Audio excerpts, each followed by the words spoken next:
OpenAI, the makers of ChatGPT and a whole host of other artificial intelligence-y type stuff, released Sora 2. Allowing everyone to push the limits of their imagination and create in ways we never thought possible.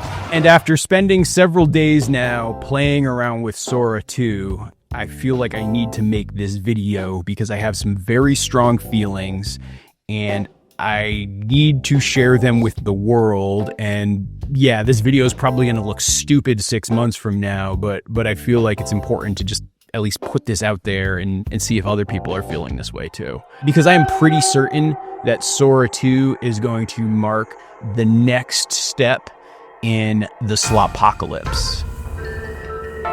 Stories told with Morgan Gold. With Morgan Gold, it's time for Stories Told. I'm using that term Slopocalypse to refer to like the true mainstreaming of slop into our world and into our society, where it's not just like some select people huddled off to the side on a Discord server using slop to generate memes, but it actually becomes the mainstream thing where you're going to find your grandma sending you slop memes of herself skydiving. I'm doing the internet now! Wahoo! I'm pretty sure all of that is going to be triggered by Sora 2, and I don't think our society is collectively ready for it. And I'm gravely concerned about what it's going to do to art and creation as a whole. And yes, that's probably hyperbole, and yes, it's not going to be that drastic, but big changes, while they're happening, never happen as a light switch, but they do happen in a way where suddenly you pick your head up 4 years later and you're like, what the heck happened to us? I think we're bracing for yet another one of those moments. And I think the best, most recent example of this was probably what happened when ChatGPT 3 got released a couple of years back, and you look at the impact that has had on our entire world today. I think this is going to be kind of similar. You see, because Sora 2 isn't just an improved video engine that makes better quality videos than Sora 1. It's actually a social media platform, and OpenAI hopes it becomes this big successful platform that can compete with Instagram and TikTok and Facebook and YouTube. And I'm actually pretty sure that it will.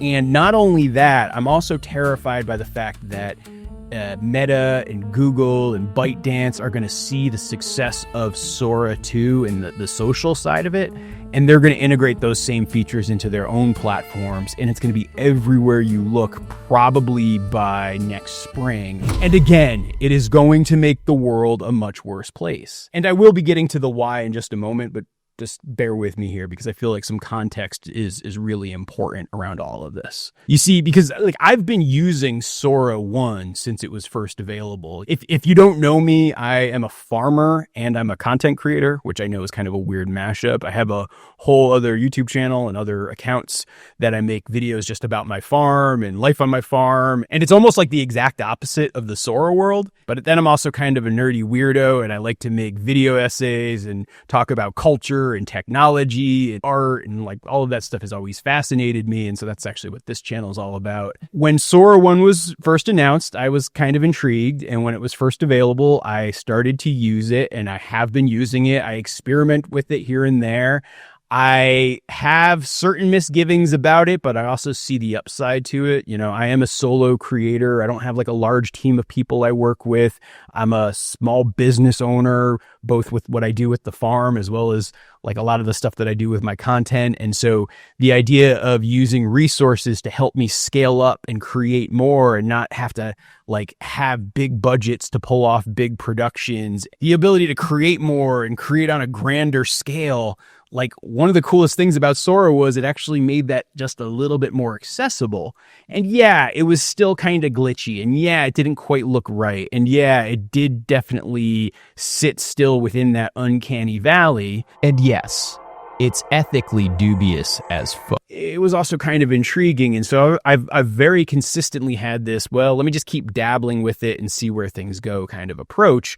Because I feel like anytime new technologies come to play, it really is like your responsibility to explore it and understand it and see how it works, see why people might like it, even if you don't personally like it, because if you don't, that is how you fall back behind the times, and you start to lose touch. And I don't know, maybe it's just because I'm a dude in my mid 40s. I'm terrified of irrelevance, and so I'm constantly looking into those things. And as I've made videos in the past talking about AI, and as I've even used AI tools in the creation of my own videos, I've heard the criticism, people calling it slop, and the complicated relationship around training AI models on existing content and permissions and trademarks and copyrights. And that's a whole other discussion. I'm just going to take that and like hold it in abeyance, because I feel like the thing we really need to talk about is even more urgent, and not enough people, at least that I'm seeing, are talking about it right now. And I really think collectively as a society, we need to be focused on this. Today, we're announcing the Sora app, powered by the all-new Sora 2. Sora 2 has not only just been something that has started to pop up in like technology headlines in the press. It's not just something that you might start to see people taking videos and putting them in your TikTok feed. But really what I have noticed is it has come to dominate my group chats over the last, I think it's been like 3 days, maybe 4 days since it was released. And I'm just watching it consume how I'm interacting with so many of my friends, so many different friends from different walks of life, friends from childhood, friends from college, friends from professional relationships, family members. Like, people are sending me cameos, and whether they're popping up in the actual group chats themselves or they're popping up on Sora 2, the platform itself, like, it's all over the place. And I'm genuinely hoping that this form of communication and play and interacting with your friends is like just sort of a novelty and it'll burn itself out.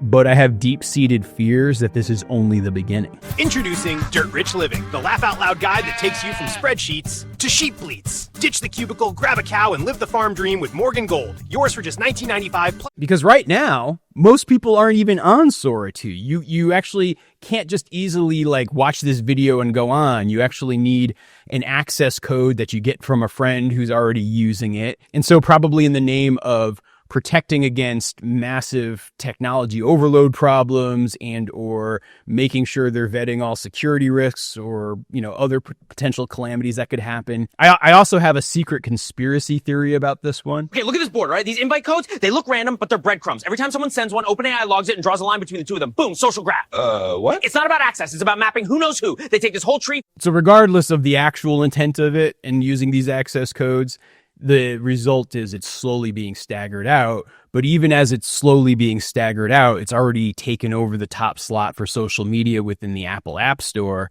And I wouldn't be shocked that like by next week, it's taking over like the top slot in general on the App Store. By the time I started editing this video, it had taken the top slot in the App Store. And like you're starting to see like major like real world implications, like Meta's stock is starting to tank as a result of the success that OpenAI has had this week. Because while AI image generation's been out there for a while and lots of people have been using it and we see this slot popping up everywhere, Sora 2 goes the next step further, where you really do have this ability to create things and create in-jokes and ways of playing with your friends. And I use that word playing very intentionally. It's like I'm seeing it become almost like a form of digital interaction with my friends. Like, just to give you one example of that, some of my friends from college, we have a group chat. Like, one of my friends, he has a persona of being a rapper who raps numbers, more or less. The front balls and all y'all's foul. 18, 23, 19 foul. 42, 57, 62 foul. Now front tall balls be yo pal. And now we're all making videos about him or our other friends having these rap battles and beefs. And it's just stupid and ridiculous, and it's fun. Famous math rapper Ground Beef is back with his first ever greatest hits collection. Count it up, break it down, make the foul numbers frown. 4 sevens on the board, 47. That's Get all the classics, including the smash single foul. And it has like this weird multiplier effect of making the digital play that you have with your friends even more enjoyable than just swapping some random meme of some sort. Ready for this? A little louder. And I genuinely think that this slopification for the masses is going to only take hold stronger and stronger. I think when people hear about AI video generation, the immediate fear is that what's going to happen is deep fakes are going to come and people are going to make videos of like President Trump doing something ridiculous, and that's going to trick a whole bunch of people and it's going to trigger World War III. By the way, did any of us have on our bingo card that the person most likely to share those deep fakes would be the president himself? But that's another aspect of what makes Sora 2 so interesting, because essentially what OpenAI is doing is it's really releasing the best possible mass available AI video generation platform to the masses, but they're creating a walled garden that they own to at least try to safeguard from having too much of that stuff bleed out there and like over slopify the rest of the internet. And so rather than have slop showing up everywhere, the design of Sora 2 ensures that OpenAI has the ability to concentrate almost all of the slop within the walls of their industrial pig feeding operation. Are my piggies enjoying their slop? And if you've ever had the displeasure of visiting an industrial pig feeding operation, it's not a pleasant place to be. And so yes, Sora 2 just in and of itself is a very powerful video engine that makes sharing parodies. Hey, I'm Patrick. This is new Axe Murder Body Spray. Sharp, clean, a little dangerous.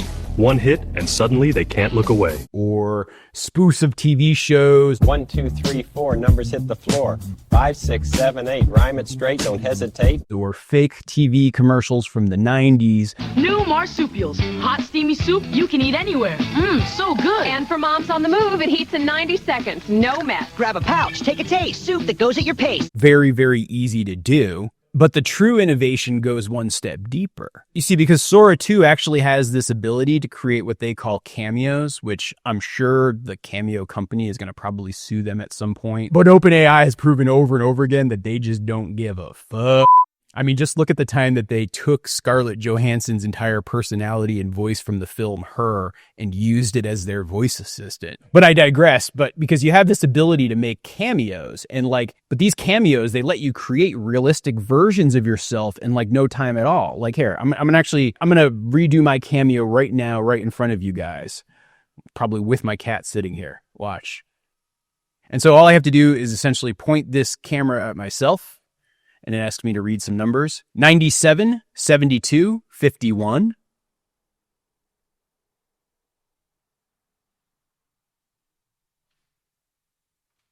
And then it just takes a minute to upload. And so while it uploads and processes, within a minute or two, you're able to create this digital version of yourself that you can use in all sorts of memes over and over again. And when you connect with your friends on that platform, what's really incredible about it is you can then use your friends' cameos if they give you permission, and you can make all sorts of mashups of your friends and you doing ridiculous things. And the song of the year goes to Ground Beef for I Could Foul Out. Oh no, Ginny. Which is how all my friends and I are now interacting with each other on a regular basis. Even though I've got friends in LA, or I've got friends in New York, or I've got friends in Boston, or I'm here in Vermont, we're all able to just get in a room together and do stupid stuff. 52, 82, 92, why the sky blue? 81, 21, in the litter box is where your kitty business must get done. And by the way, since I started talking to you, I was actually able to get my cameo updated. And so yeah, I'm going to make right now a cameo Sora 2 video that actually is a rant about how bad Sora 2 is going to be for society. Let's see what it says. People keep acting like Sora 2 is just another gadget for the kids. It isn't. It's infrastructure. It's the street, the mall, the courthouse, all layered into one app, and it's being rolled out. And it is my strong suspicion that this functionality specifically brings the Slopocalypse upon us all. All right, let's get this down. And whether it happens specifically within Sora 2 or if like Meta adopts it and you see it showing up everywhere within Instagram and Facebook, or Google does it, or they all do it, like versions of this will be available to everybody within 6 months, like full stop, guaranteed. And when that happens, that is when you're going to see this massive shift in our society in a not necessarily healthy way, even though, again, it starts off so fun and playful. But then you start to say, well, what is the real thing? What happens when you maybe have a crush on somebody who's a friend of yours and you start making these weird, creepy cameos, putting you guys not necessarily in overtly sexual situations, but situations that are kind of weird and intimate that you wouldn't expect. The place looks dead quiet. Then let's not waste time. What in the... They're not real. They're mannequins. Kiss her, kiss her. Like, what happens if somebody dies? Is it unethical to make cameos with your friend who's now deceased? Would creating content with our deceased friends and loved ones help the grieving process or completely distort it? And yes, Sora 2's cameo feature gives you the ability to regulate who can use your cameo specifically. But I don't know, I think lines could get crossed and things could get awkward wicked quick. I think another observation I have about Sora 2 and what it really shows is really speaks to OpenAI and its business strategy and what that organization's becoming. Because I mean, like, 5 years ago, OpenAI was going to be the organization that helped save humanity with like insane medical research. And now their latest and greatest product is a more slop-filled version of TikTok. Back in late 2023, Sam Altman, who is the CEO of OpenAI and one of the cameos that you get to use by default right as you start using Sora 2, back in 2023, he was actually ousted from the organization, and there was like this big internal politics, board of directors power play that like seemed like it could have been something ripped right out of Succession. Like, he was ousted and then he was brought back. And at the time, it was all like there were two different camps and different people saying different things. And ultimately, it did amount to being a battle and struggle between, OpenAI's nonprofit research roots and Sam Altman's vision and desire to create something more to any other major tech corporation conglomerate out there. And I have no inside knowledge whatsoever. This is entirely wild speculation on my part. But I can only imagine that some of the battles and some of the actual fights that were happening over that time period were very specific to business strategy that would lead to the introduction of products like this. Because I think the introduction of Sora 2 really tips the hand of OpenAI to say, like, where is their business strategy going, right? Like, for a while now, people have been writing thought pieces about ChatGPT becoming sponsored and becoming more like Google. But I've always had a hunch that they won't necessarily go that way, because if they do, nobody will trust the product, and then they've destroyed the actual value of the product, kind of like what Google's done over the last 20 years with Google search. So I genuinely believe they're just going to keep that product as a subscription product. But when I look at what's happening with Sora 2, I actually think that the version of Sora 1 that I was using and experimenting with for image and video generation, I bet that's going to be sunset pretty quickly. And very soon, Sora won't be just like a generally used video platform. They might sell some other enterprise product for video creators and Hollywood studios for people who don't want to actually hire actors or camera people or directors. And they're going to like make that a thing. And that'll be a separate thing that's wicked expensive that most people will not be able to afford. And so that will be one product they offer. And Sora 2 will be the general use for everybody type of thing, but you can't use it without a watermark. It's really hard to take videos off the platform. Like, it'll be all of those things. Like, that's a theory that I have. And then Sora 2 essentially just becomes another YouTube or a TikTok or an Instagram where it's got an ad-supported business model, and all you're going to be doing is just having people eat brain rot from a very specific phone-based trough, which I don't know, when I think about OpenAI's original goals, doesn't feel quite as lofty or quite as good for humanity.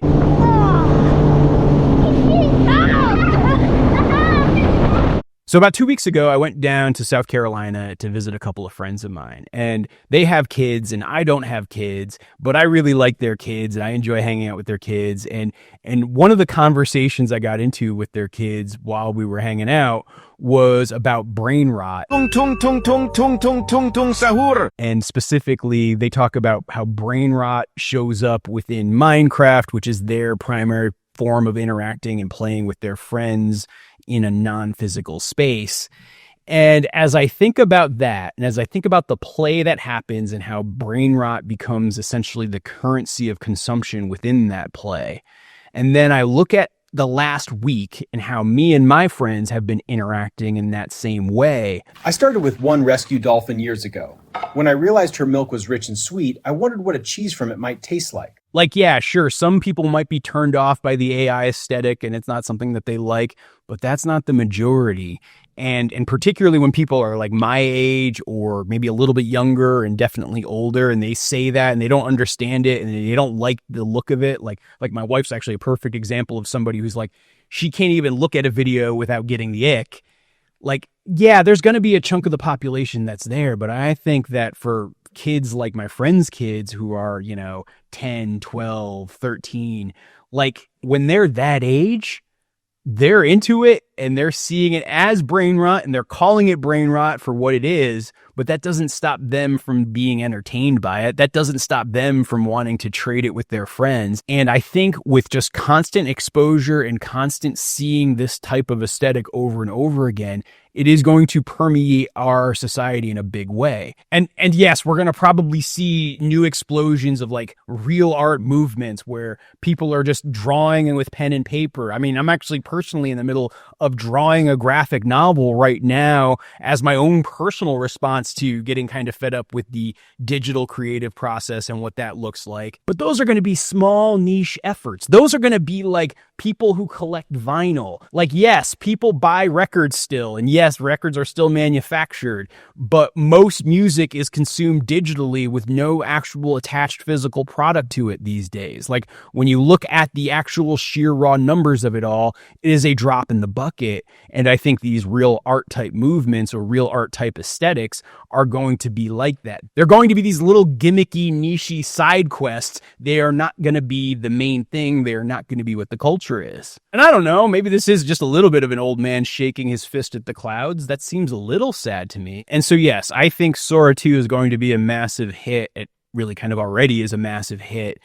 And it's going to be successful, not just because the video generation ability is good, because it is really, really good. Like, let me just be very clear about it. It's not perfect, but it's the best thing I've ever played around with. And I've played around with a lot of different things. But the true innovation is your ability to put yourself in the content that you create. We've seen this over and over again already throughout the history of social media. Do I have to remind you guys of things like Bitmoji or Apple Memojis or Zao or even like the Meta Vibes product? Like all of those things are examples of it, but none of it do it in a way that's so realistic like what you're seeing right now with Sora 2. And so I think that is going to be where the entire industry goes, and that's where all the people are going to go. And as a result of that, all of the problems that we have as a society as they relate to things like fragmentation and disinformation and misinformation and like people living in these echo chambers, they're only going to make these chambers stronger because people are going to be interacting more and more within their personal networks versus within, say, like a broader For You page, TikTok style, like algorithm that's just kind of feeding you stuff. And we're already 20 plus minutes into this video, and I haven't even mentioned the climate change problems that come as a result of AI usage. I am a content creator. I earn most of my living by making videos. And so as I've been on the platform and experimenting with making different types of videos, I've tried to see if I can make something like try to go viral. And the answer is, so far, I haven't been able to do it. I'm sure part of that is I'm just not that very good at it and I'm not that funny. So you're sitting on a golden beach, drink in hand, and you still doubt me? This was the plan, son. Tahiti, palm trees, freedom. Feels nice, Dutch. The plans of yours got a habit of biting back. Hard to... But I'm also sure that a big part of it is, too, that's not how their algorithm works. Their algorithm weighs significantly towards the people you know and the people who are your connections within the platform. And so there's a real value in connecting to more and more people. That's actually where the real magic happens on Sora 2. And it becomes a place to make inside jokes with your friends that only you and your friends are going to understand. Gentlemen, you don't chase, you attract. I'm the Cologne Wolf, and this is the new Alpha formula. One spray and the room tilts toward you like magnets finding north. And so in a lot of ways, that makes it more like Snapchat than like TikTok, even though as I scroll through the feed and experience what goes on within Sora 2, it has very, very strong TikTok vibes. Like I feel like I'm just going through a much, much more brain-rotty version of TikTok, yet it's a TikTok that follows the social graph, not the interest graph like we're used to, or at least we've become used to over the last couple of years. Like, to be very clear, OpenAI has built a dopamine slot machine, much like a lot of other things that you use on your mobile devices. And they're allowing you to watch yourself within that slot machine. And you get that dopamine hit of seeing people react to the thing that you made about yourself. The biggest innovation is finding new ways to make the valley uncanny. And I guess to wrap this up, that gets into my much deeper, much more concerning fear about this all. That tools like this are going to be the thing that truly stifles our creativity and not necessarily unleash it. You don't edit films. You babysit GPU hallucinations and pray one looks like cinema. Because you can get such good results from very lazy prompts. And yeah, people can go on and on about, hey, I'm an AI artist and I'm a prompt artist, but you're really not. Like, let's not delude ourselves. You don't make cinema, you make content that smells like Cheeto dust and Adderall. And that's not to say I take a black and white view of this at all, but like for people to think of themselves as artists because they're writing prompts and getting a good result from that prompt, that is not you and that is not your creation. Get ready to jet to fun with Secret Island. Fly in your own private plane, then unlock the hidden massage room. Whoa, secret room! And new from Toy Island. It's Orange Man. Don't release the file. Because good creation comes from struggle. Good creation comes from learned experience. Good creation comes from the hard work it takes to develop the skills necessary to create. And that's not to say that you can't use tools to enhance what you're doing or make it easier or save time or help you scale up. But when the creative product, like the actual output that you're seeing on Sora 2 is just you simply typing a prompt and then putting it out there. The algorithm is the talent. You're just the guy who is a pay pig for OpenAI. And so, yes, I am very worried for us all. I see this as the next step in the Slopocalypse. But just be forewarned that slopification is the opiate of the masses. Thanks for watching, everybody. Stories told with Morgan Gold. With Morgan Gold, it's time for Stories Told.